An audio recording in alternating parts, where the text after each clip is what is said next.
Bismillahirrahmanirrahim. Ada beberapa riwayat tentang redaksi sholawat para sahabat. An Anasin radhiyallahu anhu, diriwayatkan dari sahabat Anas bin Malik radhiyallahu anhu, anna Rasulullah sallallahu alaihi wa alihi wasallam marra bi a'rabiyyin. Suatu ketika baginda Rasul, sesungguhnya beliau lewat di dekat seorang A'rabi. A'rabi itu Arab Badawi, Arab asli, Arab pedalaman. Wa huwa yad'u fi salatihi, yang ia berdoa di dalam salatnya. Jadi ia sedang salat. Wa huwa yaqulu, halnya ia mengucapkan, orang tersebut mengucapkan di dalam salatnya doa yang tidak pernah diajarkan oleh Rasul, tidak pernah diamalkan oleh Rasul. Kalimatnya, ya man la tarahul uyunu wa la tukhalituhul dhununu wa la yasifuhul wasifuna wa la tughayyiruhul hawadithu wa la yakhshad dawaira ya'lamu mathaqilal jibali wa makayilal bihari wa adada qatril amtari wa adada waraqil ashjari wa adada ma azlama alaihi al-lail wa ashraqa alaihi an-naharu la tuwari minhu sama'un sama'an wala ardun ardan wala bahrun ma fi qa'rihi wala jabalun ma fi wa'rihi ij'al khaira umri akhirahu wa khairu amali khawatimahu wa khairu ayyami yawma alqaka fihi. Ini kalau ini tentang doa, redaksi doa di dalam sholat. Falamman sarafa da'ahu an-nabiy sallallahu alaihi wa alihi wasallam. Tatkala ia sudah selesai dari sholatnya, Rasulullah memanggil orang tersebut.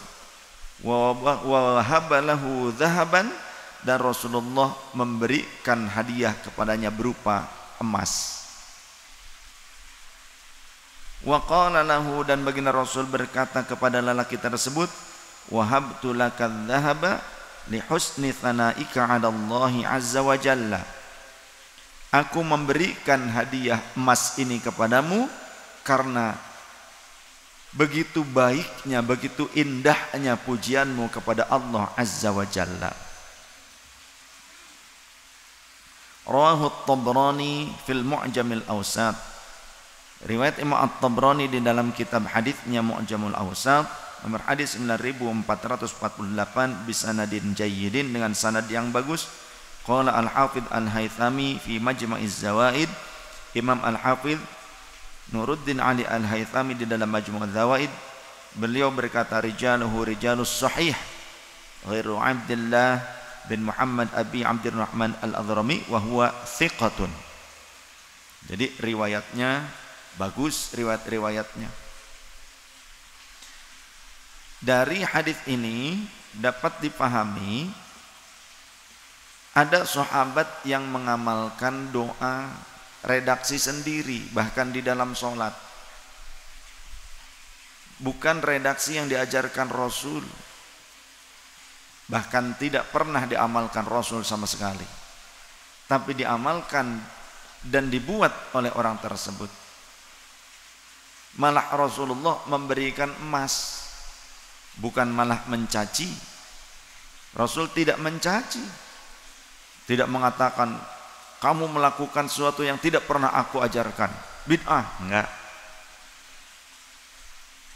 Nabi Rasul malah memberikan emas. Nah, harusnya orang-orang yang tidak mengamalkan pembacaan Simtud Durar, Al-Barzanji, Sirah Nabawi yang lainnya, harusnya jangan mencaci, harusnya datang kepada kita membawa sebongkah emas. Setuju? Harusnya begitu. Tuh kalau mau nyontoh Rasul, kalau memang bela sunnah Rasul, ya kan? Bagi kita yang memuji-muji Allah di dalam qasaid itu jamak qasidah, di dalam lantunan-lantunan, syair-syair para munsyid kita, terdapat pujian kepada Allah. Subhana man dzikruhu izzun lidzakirihi wa huwa jalisunahu Allahu Allahu. Contoh, berarti pujian kepada Allah. Subhana man dzikruhu, maha suci zat yang dimana dzikruhu memujinya. Maha suci dia Allah Ta'ala. Dialah Allah, Allah. Ataupun memuji Rasul sallallahu alaihi wasallam sebagaimana yang dilakukan oleh sahabat Hasan bin Thabit. Seringkali menunggu di dalam masjid, menunggu Rasul keluar rumah. Menjelang masuknya waktu sholat, biasanya Rasul akan masuk ke dalam masjid. Keluar dari rumahnya yang hanya terhalang dinding dan tirai saja. Pada saat Rasul keluar dari rumah, membuka tirainya, kemudian masuk ke dalam masjid, karena nyambung cuma terhalang dinding saja. Maka sahabat Hasan bin Thabit berdiri di dalam masjid itu menjelang masuknya waktu sholat sebelum azan. Dan sahabat Hasan bin Thabit senantiasa bersyair, melantunkan qasidah-qasidah berupa pujian untuk Rasul sallallahu alaihi wasallam. Istilah kita namanya puji-pujian. Ada puji-pujian kepada Allah, ada puji-pujian kepada Rasulullah. Ketika Rasul mendengar pujian dari para sahabat, terutama pujangganya beliau yakni sahabat Hasan bin Thabit, dengan prosa-prosa, dengan kalimat-kalimat syair yang memukau, Rasulullah bukannya melarang, Rasulullah tidaklah menghardiknya, Rasul justru tersenyum indah. Yang lebih indah Rasulullah lah, ya. Senyumannya itu diibaratkan di dalam syairnya sahabat Hasan bin Thabit terpancar, sebagaimana juga sahabat Abu Hurairah radhiyallahu anhu menceritakan, idza tabassama, jika Rasulullah sallallahu alaihi wasallam tersenyum, tampak wajahnya itu seperti rembulan. Dan jika beliau wa idza dhahika, ketika beliau sedikit tertawa sampai terlihat giginya, maka memancarlah sinar cahaya dari setiap celah-celah giginya. Kalau kita ketika tertawa, kalau enggak terbahak-bahak, nyelikitik seperti kuntilanak, ya gitu ya bedanya kita. Kalaupun tidak, suaranya tidak sampai suara seperti itu, tidak bersuara, terlihat giginya, kita bukan terlihat cahaya, yang ada cenghil di setiap sela-sela giginya. Nah, itu bedanya kita dengan Rasulullah sallallahu alaihi wasallam. Rasulullah sedikit makannya, kita sedikit-dikit makan. Rasulullah sedikit tidurnya, kita dikit-dikit tidur, dikit-dikit tidur. Beda lah. Jadi jangan ngaku-ngaku pernah berjumpa dengan Rasulullah langsung berguru kepada Rasul, nggak perlu pakai ulama, pakai kiai. Dan jangan juga kita memaksa para kiai untuk tampil sama persis dengan Rasulullah. Mereka bukan Rasul, bukan Nabi, tentu berbeda. Mereka pewaris, tapi tentunya akan ada perbedaan, tidak sama persis dengan Rasulullah sallallahu alaihi wasallam. Namanya juga bukan Nabi dan Rasul. Kalau Nabi dan Rasul dimaksum, dijaga oleh Allah, terhindar daripada kesalahan, daripada dosa, daripada kemaksiatan. Nah, kalau manusia selain Nabi dan Rasul itu ada yang mahfuz, para wali mahfuz, terjaga. Tapi bukan berarti tidak pernah melakukan kesalahan. Para wali pun memungkinkan diri mereka masih memiliki kesalahan, karena secara umum al-insanu mahallul khata' wan nisyan. Manusia itu tempatnya salah, hilaf, luput.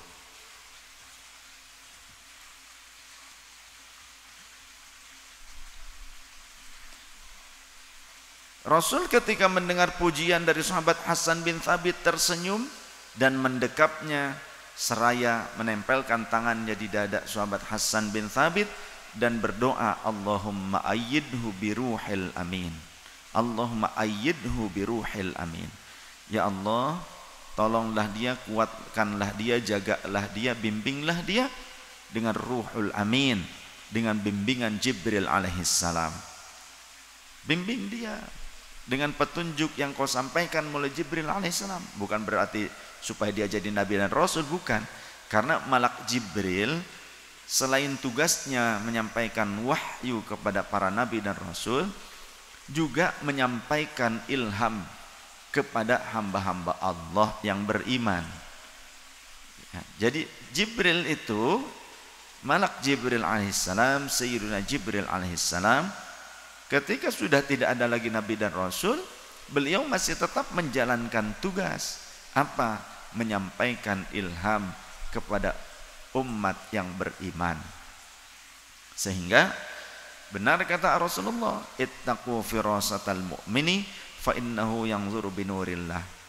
Perhatikan oleh kalian firasatnya orang-orang yang memiliki keimanan yang kuat, yang sempurna, karena sesungguhnya mereka memandang dengan cahaya petunjuknya Allah, tentunya melalui malak Jibril alaihissalam.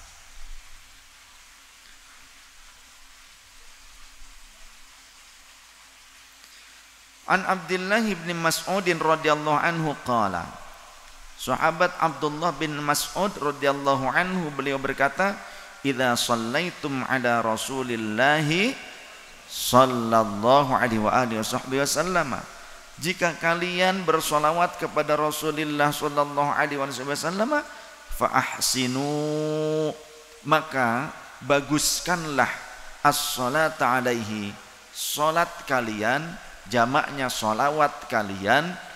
As-salah berarti lafad tunggal, sedangkan as-salawat lafad banyak, mengandung kata banyak, jamak. Baguskanlah salat kalian kepadanya atau salawat kalian kepadanya. Fa innakum la tadruna la'alla dzalika yu'radu alaihi, karena siapa tahu barangkali salawat kalian itu diberitahukan kepada Rasul sallallahu alaihi wasallam. Barangkali salawat kalian, kata sahabat Abdullah bin Mas'ud, barangkali salawat kalian, siapa tahu salawat kalian itu disetorkan kepada baginda Rasul sallallahu alaihi wasallam. Ini yang bilang sahabat Abdullah bin Mas'ud, ya, bukan orang zaman sekarang yang tidak pernah berjumpa Rasul. Ini muridnya Rasul yang berkata. Maksudnya ini pelajaran juga bagi kita. Ketika kita bersolawat, berupayalah bersolawat dengan indah kepada baginda Rasul. Bersolawatlah dengan solawat yang terbaik. Baguskan solawat kalian. Jangan seperti orang yang malas-malasan bersolawat kepada Rasulullah. Jangan-jangan kalau memang dijumpakan dengan Rasulullah, kita ini malas-malasan. Rasul, gitu.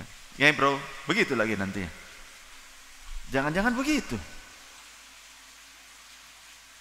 Ketika ada Rasulullah kemudian, sallu alaika ya Rasul, begitu nanti. Seenaknya saja kita bersalawat kepada Rasul. Kira-kira kalau kita adalah karyawan sebuah perusahaan, kemudian kita menghadiahkan sebuah paket atau hadiah kepada pimpinan perusahaan, ingin nggak diketahui bahwa hadiah itu dari kita? Ingin nggak pimpinan perusahaan tahu bahwa hadiah itu dari kita? Umumnya ingin, betul kan? Dan ketika kita sadar bahwa jika pimpinan itu tahu pemberian ini dari kita, kita akan memberikan hadiah itu yang terbaik atau asal-asalan kira-kira? Contoh ASN, pegawai negeri, datang ataupun tidak datang ke bupati, tidak datang ke bupati, ngirim hadiah,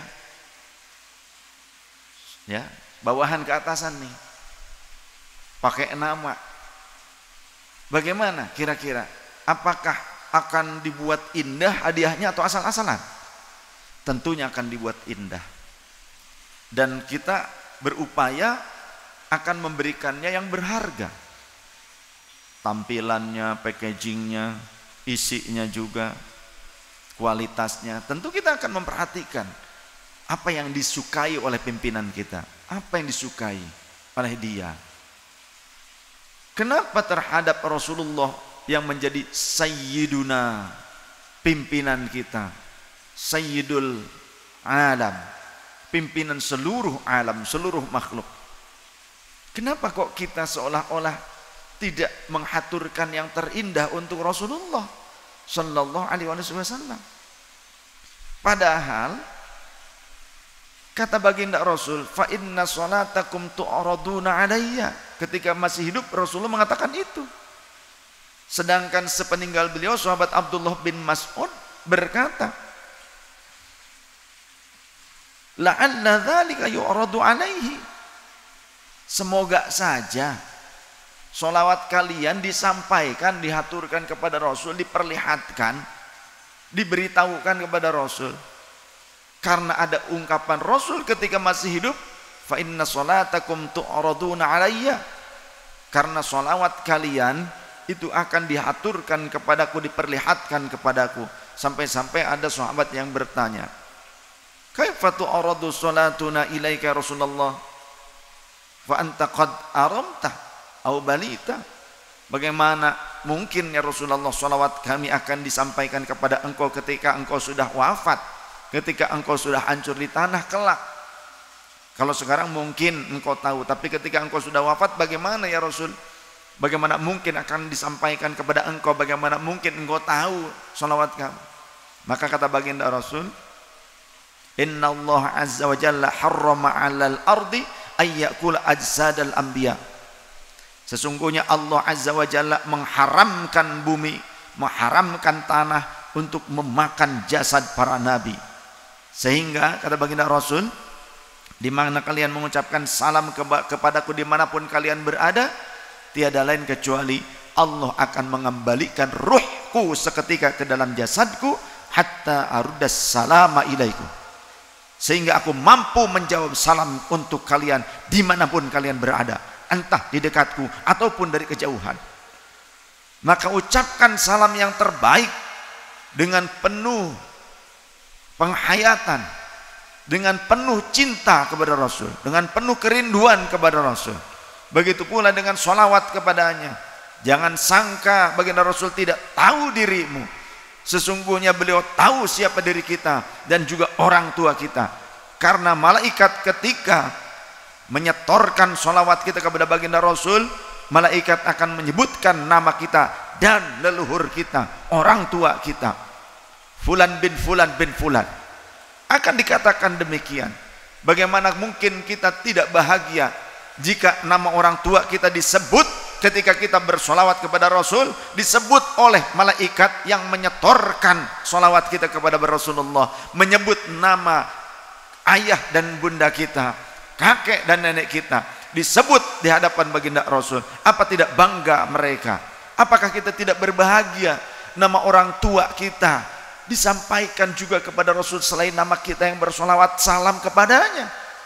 Lantas bagaimana mungkin sikap orang yang berbahagia diketahui haturannya oleh Rasulullah, diketahui hadiahnya untuk Rasulullah, diketahui oleh baginda Rasul? Mana mungkin orang yang berbahagia sikapnya nyeleneh, sikapnya tidak benar-benar menghaturkan yang terbaik dengan penuh cinta ketika bersolawat dan salam kepada Rasulullah? Dan bagaimana mungkin orang yang mengaku cinta kepada Rasulullah tidak senang, tidak bahagia, tidak bangga untuk duduk di majelis solawat kepada Rasulullah SAW yang dilantunkan solawat dan salam rindu yang terindah penuh cinta kepada Rasul? Siapa yang tidak bangga duduk di majelis solawat di majelis yang disebutkan asma Rasul SAW, yang dilantunkan salam terindah untuknya, maka bukanlah orang-orang yang memiliki keimanan yang sempurna.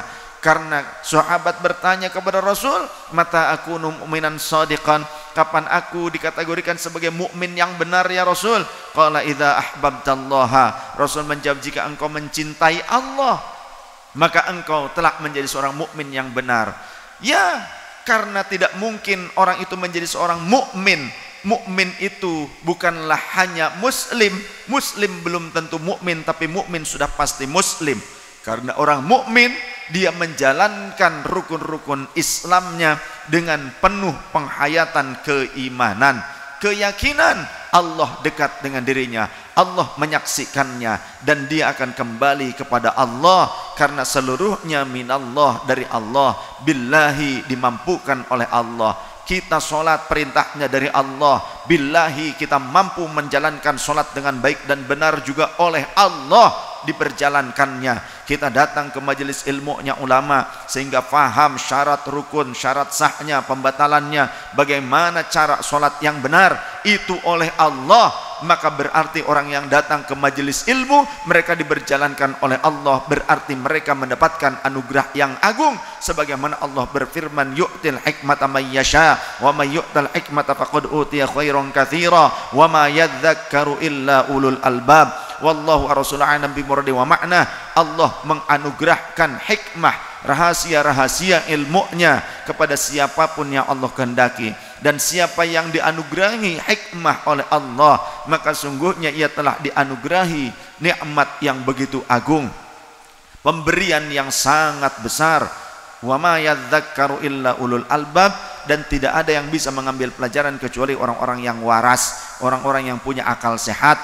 Kalau orang nggak punya akal sehat, malas, enggan, berat rasanya untuk belajar, mencari ilmu tentang Allah dan Rasulnya, tentang kewajiban dirinya, tentang kebaikan dan keburukan, kebaikan yang harus dia lakukan, keburukan yang harus dia hindari. Berat bagi mereka yang tidak punya akal waras. Salam waras. Bersyukurlah ketika kita diberjalankan oleh Allah menuju majelis-majelis ilmu para ulama yang mengamalkan ilmunya yang soleh, yang punya sanad ilmu sampai Rasulullah. Pada hakikatnya kita seluruhnya yang datang istiqomah ke majelis para ulama yang mengamalkan ilmunya adalah orang-orang yang dianugerahi kebaikan oleh Allah subhanahu wa ta'ala. Karena Allah subhanahu wa ta'ala jika menghendaki seseorang menjadi baik, idza aradallahu, jika Allah mayyuridillahu bihi khairan yufaqihu fid din, siapa yang dikehendaki oleh Allah untuk menjadi orang baik, maka Allah akan memfaqihkan orang tersebut di dalam agama. Dan memfaqihkan dia itu tidak mungkin begitu saja, karena al-ilmu bit-ta'allum, ilmu itu harus dengan cara belajar mengajar. Artinya Allah akan memberjalankan orang-orang tersebut datang kepada para ulama yang alim, yang mumpuni, yang kompeten, yang valid ilmunya, yang punya sanad ilmu, yang mengamalkan ilmunya. Alhamdulillah ala kulli halin wa ni'matin. Segala puji bagi Allah atas segala hal yang Allah berikan kepada kita, termasuk nikmatnya berupa ilmu yang bermanfaat, duduk di majelis ilmu, majelis salawat, majelis salam, majelis zikir ini. Semoga Allah mengistiqomahkan kita.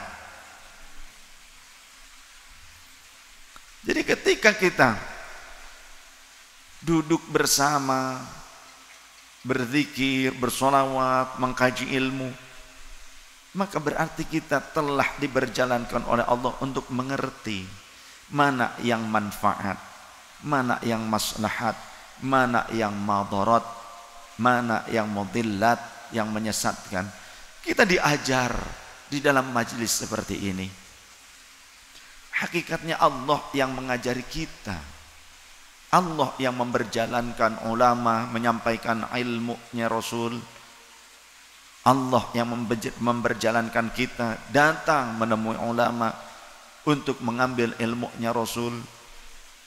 Karena berarti kita termasuk orang yang mewarisi warisannya Rasul. Apa itu? Al-ilmu. Wa man akhadahu akhadha bihadhin wafirin, kata Rasul. Dan siapa yang mengambil warisan ilmu, maka hakikatnya sungguh ia telah mengambil bagian yang sangat agung. Ambil ilmu, ngaji, belajar. Bersolawat kepada Rasul dengan seindah-indahnya solawat. Bersungguh-sungguhlah, semangatlah kita datang ke majelis maulid, ke majelis pembacaan sirah Nabi. Bersemangatlah kita walau belum mengerti apa artinya dari kitab sirah Nabi tersebut. Seperti halnya di dalam sholat, ketika kita belum mengerti makna dari setiap bacaan yang kita amalkan di dalam sholat, apakah lantas kita akan menghentikan sholat kita? Tentunya tidak. Kita akan terus berupaya sholat dan menjaganya, dan berupaya menikmati sholat tersebut walaupun belum mengerti makna dari setiap bacaan yang kita baca di dalam sholat. Betul tidak? Begitu pula di dalam majelis-majelis sholawat, majelis zikir, majelis sirah nabawi, pembacaan sirah nabawi, majelis cintanya Rasul sallallahu alaihi wasallam. Walau kita belum mengerti dengan zikir-zikir itu, dengan qasaid sholawat tersebut, dengan sirah nabawi yang kita baca, tetaplah kita berupaya untuk menyaksikannya, duduk bersama, membacanya kalau bisa, memperhatikannya, mendengarkannya. Karena inda dzikris sholihin tatanazzalur rahmat, kata Rasul. Ketika diceritakan orang-orang soleh, terlebih Nabi Muhammad itu hamba Allah yang paling soleh, tatanazzalur rahmat, maka akan bercucuran. Tatanazzalu itu begitu, ya. Jadi tikror maknanya terus berkesinambungan, bercucuran terus rahmatnya Allah, bukan cuma satu. Sahabat Abdullah bin Mas'ud, beliau berkata kepada para tabi'in, kepada teman-temannya, jika kalian bersolawat kepada Nabi, baguskanlah solawat kalian. Semoga saja, ya. Jadi la'alla di sini barangkalinya tuh pasti, barangkalinya tuh kepastiannya, kemungkinannya sangat mungkin banget gitu loh. Semoga saja, dan itu yakin sekali, tentunya salawat kalian akan disampaikan kepada baginda Rasul. Faqalu lahu, maka sahabat Abdullah bin Mas'ud, sebentar, maka para sahabatnya atau teman-temannya, orang-orang yang diajak bicara oleh beliau berkata kepadanya, fa'allimna, maka coba ajarkan kepada kami bagaimana caranya wahai sahabat Abdullah bin Mas'ud. Qala qulu, sahabat Abdullah bin Mas'ud beliau menyatakan, qulu, ucapkanlah oleh kalian, Allahumma ja'al salawatika wa rahmatika atau wa rahmataka wa barakatika ala sayyidil mursalin wa imamil muttaqin wa khatamin nabiyyin Muhammadin abdika wa rasulika imamil khairi wa qaidil khairi wa rasulir rahmati Allahumma ba'athhu maqaman mahmudan yaghbituhu bihil awwaluna wal akhiruna. Ini haditsun sahihun riwayat Imam Ibnu Majah, nomor hadis 906 dalam Sunan Ibnu Majah, dan riwayat Imam Abdul Razak di dalam musannafnya nomor hadis 3109, Imam Abu Ya'la di dalam musnadnya nomor hadis 5267, Imam At-Tabrani di dalam Mu'jamul Kabir, juga Al-Imam Ismail Al-Qadhi di dalam Fadlus Salawat ala Nabi sallallahu alaihi wasallam Sahifah 59, dan bahkan Syekh Ibnu Qayyim Al-Jauziyah murid Ibnu Taimiyah pun menukil riwayat ini di dalam kitab Jala'ul Afham yang pernah saya baca dulu, saya sampaikan kepada jamaah. Artinya tidak salah bagi kita mengamalkan redaksi sholawat yang tidak ma'thur dari Rasul, redaksi sholawat yang tidak dibuat oleh baginda Rasul.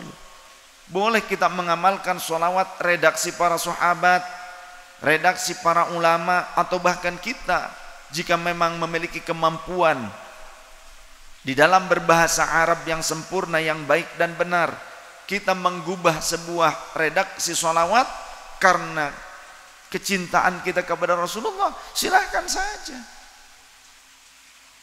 Makanya ada sholawat nahdiyah, ya, sholawat kaum nahdiyin, boleh silahkan. Mau sholawat yang lain, sholawat fatih, sholawat nariyah, kamilah, tafrijiyah, munfarijah, boleh saja silahkan.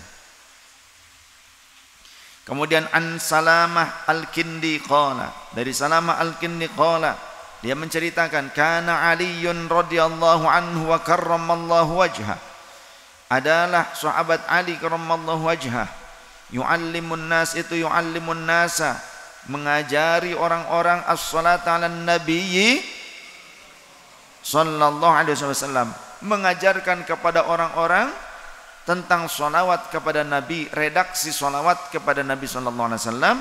Yaqulu, halnya sahabat Ali mengucapkan, Allahumma dahiyal madhuwati wa bari'al masmukati wa jabbaral qulubi ala fitratiha syaqiyha wa sa'idiha ij'al syara'ifa salawatika wa nawamiya barakatika wa ra'fata tahannunika ala Muhammadin abdika wa rasulika al-fatihi lima ughliqa wal khatimi lima sabaqa wal mu'linil haqqa bil haqqi wad damighi li jayshatil abatili kama hummila fattala'a bi amrika bi ta'atika mustawfizan fi mardatika bi ghairi naklin fi qadamin wala wahyin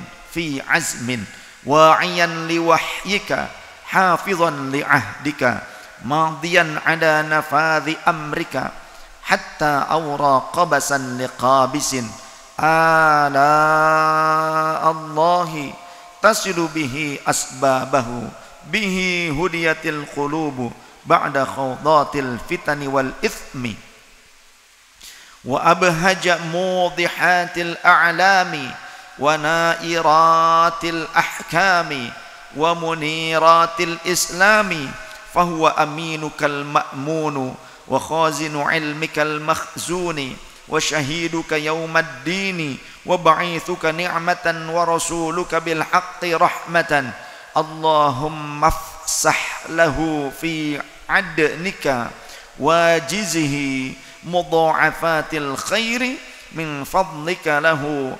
muhannaatin ghaira mukaddaratin min fawzi thawabikal mahluli wa jazili ataikal ma'luli Allahumma a'li ala bina'in nasi bina'ahu wa akrim mathwahu ladaika wa nuzulahu wa atmim lahu nurahu wajzihi min ibti'athika lahu maqbulash syahadati wa mardiyal maqalati dha mantiqin adlin wa khattatin faslin wa burhanin azimin. Ini ada di dalam kitab sholawat Dalailul Khairat. Jadi mengamalkan Dalailul Khairat, ternyata juga di dalamnya ada sholawat redaksi sahabat menantu Rasul Sayyidina Ali karramallahu wajhah. Babul ilmi, pintu ilmu. Jadi jangan mensyirik-syirikkan sholawat Dalailul Khairat atau membid'ahkannya jika ilmunya belum nyampe. Jika ilmunya masih sekelumit, jangan gampang menyalah-nyalahkan. Tapi memang orang yang gampang menyalahkan itu memang orang-orang yang ilmunya dangkal kebanyakan. Riwayat ini ada diriwayatkan oleh Syekh Sa'id bin Mansur dan Imam Ibnu Jarir. Imam Sa'id bin Mansur, Imam Ibnu Jarir di dalam Tahdzibul Athar, kemudian juga Al-Imam Ibnu Abi Asim dan Imam Ya'qub bin Syaibah di dalam Akhbaru Ali, dan Imam Ibnu Abi Syaibah di dalam Musannafnya, Imam At-Tabrani di dalam Mu'jamul Awsat. Kalau tadi di dalam Musannaf Imam Ibnu Syaibah nomor hadis 29.520, dalam Imam At-Tabrani riwayatnya beliau di dalam Mu'jamul Awsat nomor hadis 9.000, nomor athar ya 9.089. Wa dzakarahu Al-Hafidz Al-Qadiyad, dan Imam Al-Hafidz Al-Qadiyad juga meriwayatkannya fi Syifa bi ta'rifi huquqil Mustafa, di dalam Asy-Syifa bi ta'rifi huquqil Mustafa. Juga Al-Imam Al-Hafidz As-Sakhawi di dalam Qaulul Badi', wal Hafidz Al-Ghumari, Imam Al-Hafidz Al-Ghumari di dalam Itqanus Sun'ah, juga Al-Hafidz Al-Haythami di dalam Majma'uz Zawaid. Kemudian Al-Imam Salamah Al-Kindi juga meriwayatkannya dengan mursal. Sedangkan rijaluhu rijalus sahih, para perawinya adalah perawi-perawi yang sahih. Wa qala Al-Hafidz Ibnu Katsir, dan Imam Al-Hafidz Ibnu Katsir beliau berkata, wa hadza masyhurun min kalami Ali radhiyallahu anhu. Ini masyhur dari kalamnya Sayyidina Ali karramallahu wajhah. Jadi para ulama ahli hadis pun meriwayatkan riwayat redaksi sholawat para sahabat. Lantas kenapa kita yang mengamalkannya kok disalah-salahkan? Para ahli hadis mereka meriwayatkan dan mengamalkannya. Ahli tafsir juga sama. Kenapa ada orang-orang yang menyalah-nyalahkan kita yang mengamalkannya? Siapa mereka? Tentu bukan muhaddits, tapi ngaku atau berlagak seperti ahli hadis padahal bukan muhaddits. Juga sahabat Abdullah bin Abbas, wa ibn Abbas radhiyallahu anhu annahu kana idza shalla 'ala an-nabi sallallahu alaihi wasallam, adalah kebiasaan sahabat Abdullah bin Abbas radhiyallahu anhuma, jika bersolawat kepada baginda Nabi sallallahu alaihi wasallam, qala, beliau akan mengucapkan, Allahumma taqabbal syafa'ata Muhammadinil kubra warfa' darajatahul ulya wa a'tihi su'lahu fil akhirati wal ula kama ataita Ibrahim wa Musa.